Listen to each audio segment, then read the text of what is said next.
They both looked up when the door opened. It was said that the Tuatha Dé collected the wisdom of the salmon that fed off the hazelnut tree, the sacred tree of life, the beginning of everything, the glow-up tree that connected all the major hubs of Ireland through its roots.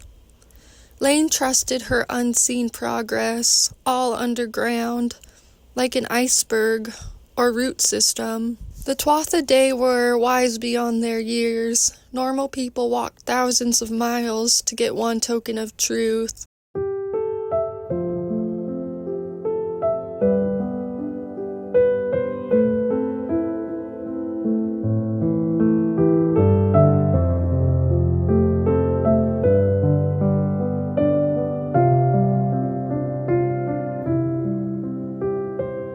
Miss doesn't know what she's talking about.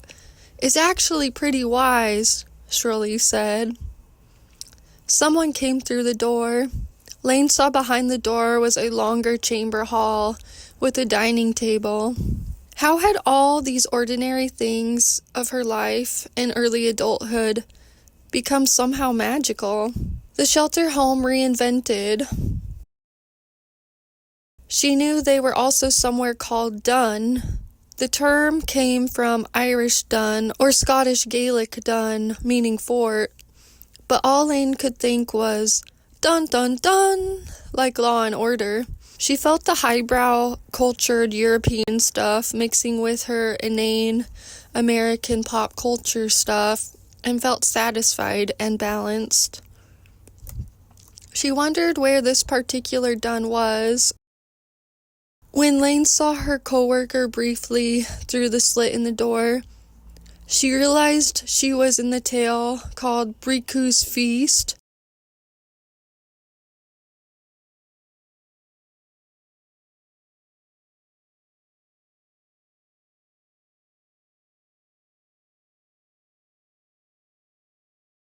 At the same time, she was at the shelter home. On a normal Thursday night, there was the bench that said, dedicated to a wise and generous counselor. Cuchulain was still trying to get the water out of his ears, but rose when the police officer entered. There was an older man in his late 30s and several boys Cuchulain's age coming to meet them. As the youth court and counselor approached, the policemen seemed to come from the opposite direction. "Look who decided to show up," Kennedy said. "I brought him back," the police officer said. "He's been incited for petty theft, but nothing that will stay on his record. Yet."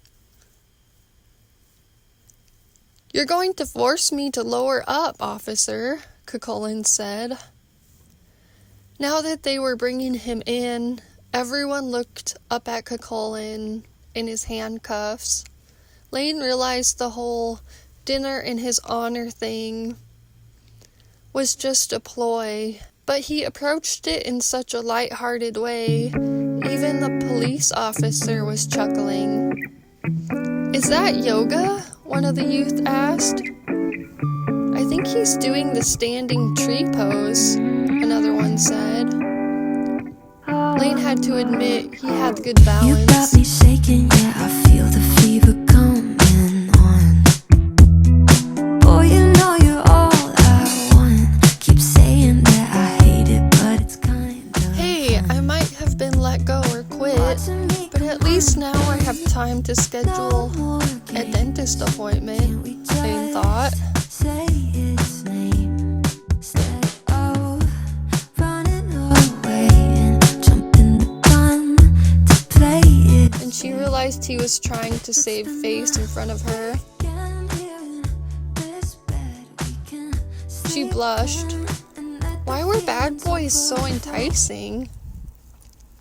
As the others walked away and the policeman went back to where he came from, Laine stayed firmly where she was on the cold, hard ground.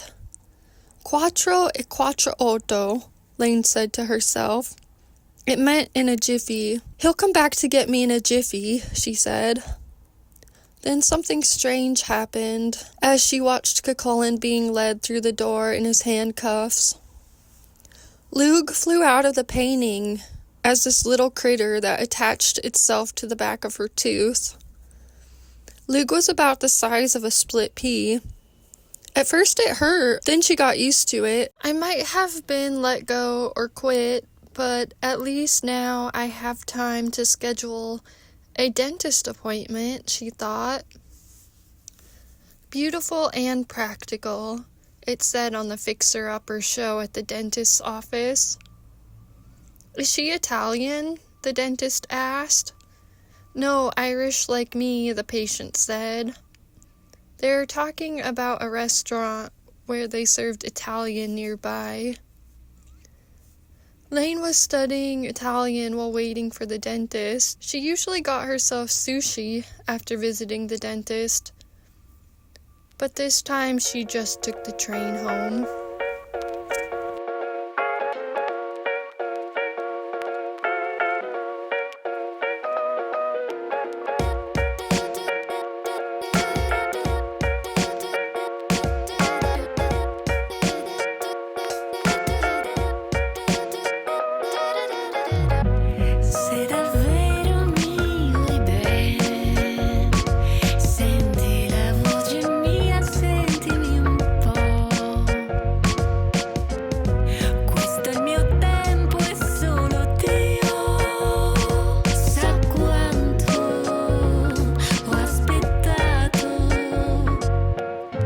She didn't know if teeth had anything to do with being wise, or if he'd popped in there to help her. All she thought was, it's the year of the snake, which means being wise, decisive, enigmatic, and refined.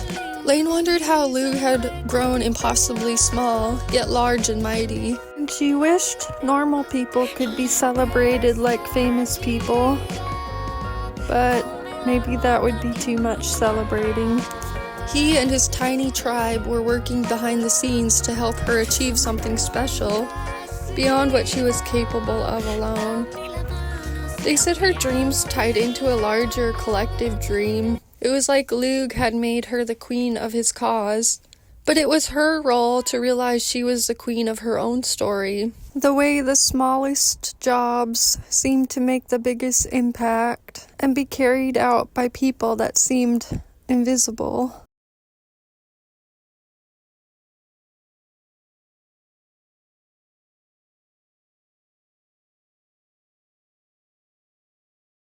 He reassured her that the things she did for others would come back, eventually. You must help Cuchulain find equilibrium, or consequences will be made, Lug buzzed in her ear. By this time, Lug detached from the back of her tooth and was out of her mouth. The coast was clear. If you're going to be weird, be confident about it. Weird makes good copy. Now she wasn't so much concerned whether myth was real or not. Magic and whimsy were not things to believe. They were all around her. How am I supposed to do that, she asked. I can't change him.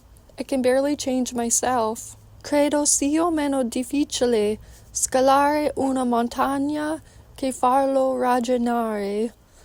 I think it's less difficult to climb a mountain than to make him think, she said. She wondered if she was talking about Cuchulain or her class now.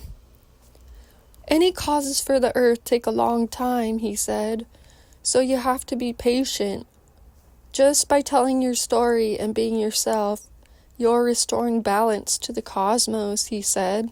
If she was to be the heroine of such a dark history, she'd have to make her curse her gift, and that was about love.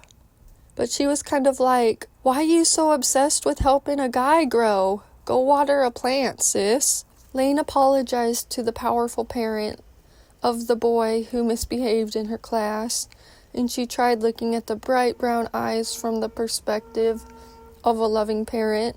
She thought it wasn't always wise to be smart, because being smart sometimes meant being mean, self-righteous, but it was always smart to be wise.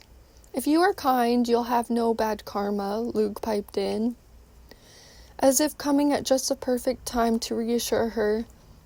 The Tuatha Dé fireflies filled her direct line of vision like a clamor of shooting stars, and Lug waved them over. I hear tell of a sprightly fairy girl who touches everyone with her magic wand of healing, one tiny fellow among the wee ones said, and it was like the dark cellar turned into the modern art museum on Free Friday. She wondered how long she'd been talking to the paintings on the wall. Oh well, she told herself. The art gallery in Boston wasn't very crowded on a weekday. In her class that day they had watched a video about Leonardo da Vinci's life. He drew the flying machine before it was invented. Miss Horsheim, are you crazy? Shirley asked. That's for me to know and you to find out, she said. I will find out, he said, and she decided to stop torturing herself mentally. There was a psych ward crazy and the creative genius crazy. You are too modest. Your reputation precedes you. We felt your energy through all the land, the wee ones said. They called her a modern-day Renaissance woman, a person with many talents or areas of knowledge, and that her work was impressive. Laine wondered how this could be when she did so many things wrong. The war in Gaza was happening. Her brother just died. She'd fallen from another teaching post, but they reassured her. Everything happens in the underground before it comes into the light, they said. That means the fruit of your labor is beginning to show.